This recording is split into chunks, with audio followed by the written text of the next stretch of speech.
রাশিয়ার তেল কেনার জেরে ভারতের পণ্যের ওপর 50% শুল্ক আরোপ করেছিলেন মার্কিন প্রেসিডেন্ট ডোনাল্ড ট্রাম্প। তবে কয়েক মাসের মধ্যেই সেই শুল্ক কমিয়ে করা হলো 25%। একই সঙ্গে দুই দেশের বাণিজ্য ও প্রতিরক্ষা সহযোগিতাও নতুন মাত্রা স্থাপন করেছে। কিন্তু হঠাৎ কেন সুর বদলালেন ট্রাম্প?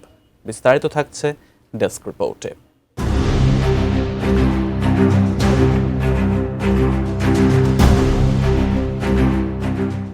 ভারতের উপর 50% শুল্কের জেরে টানাপোড়েন তৈরি হয় নয়াদিল্লি ওয়াশিংটন সম্পর্কে।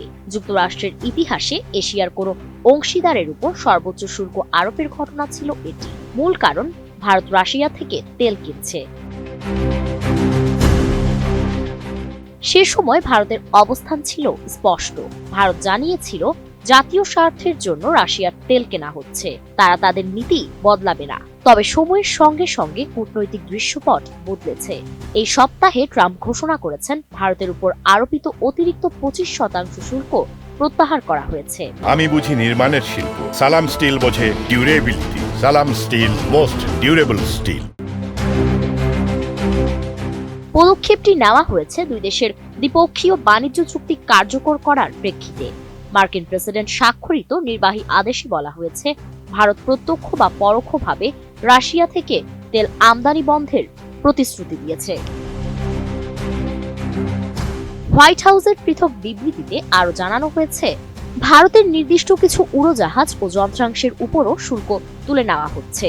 এছাড়া দেশটি আগামী 5 বছরে যুক্তরাষ্ট্র থেকে প্রায় $50,000 কোটি জ্বালানি, প্রযুক্তি পণ্য, উড়োজাহাজ, মূল্যবান ধাতু ও কয়লা আমদানি করবে। গত বছরের শেষ দিকে ভারতের পণ্যের উপর মার্কিন শুল্ক বেড়ে 50% পৌঁছেছিল।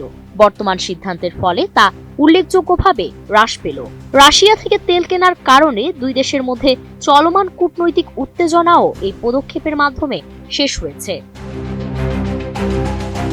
তবে ভারত এখনো আনুষ্ঠানিকভাবে রাশিয়া থেকে তেল না কেনার বিষয়ে কিছু জানায়নি। এর আগে মোদি ট্রাম্পকে রাশিয়ার তেল কেনা কমাতে বলেছিলেন এবং যুক্তরাষ্ট্র থেকে আরও তেল কিনতে উৎসাহিত করেছিলেন। বিশ্লেষকদের মতে এই ঘটনার পেছনে শুধু তেলই নয়, বরং রয়েছে রাজনৈতিক কৌশল। চীনকে মোকাবেলায় যুক্তরাষ্ট্রের শক্তিশালী মিত্র প্রয়োজন। অতিরিক্ত চাপ দিলে ভারত হাতছাড়া হতে পারে। এই ভয়েই ট্রাম্প হঠাৎ সুর নরম করেছেন বলে ধারণা করা হচ্ছে। অনেকে আবার ট্রাম্পের সিদ্ধান্তকে স্বার্থপর রাজনৈতিক কৌশল হিসেবেও দেখছেন। Desk report, ATN news.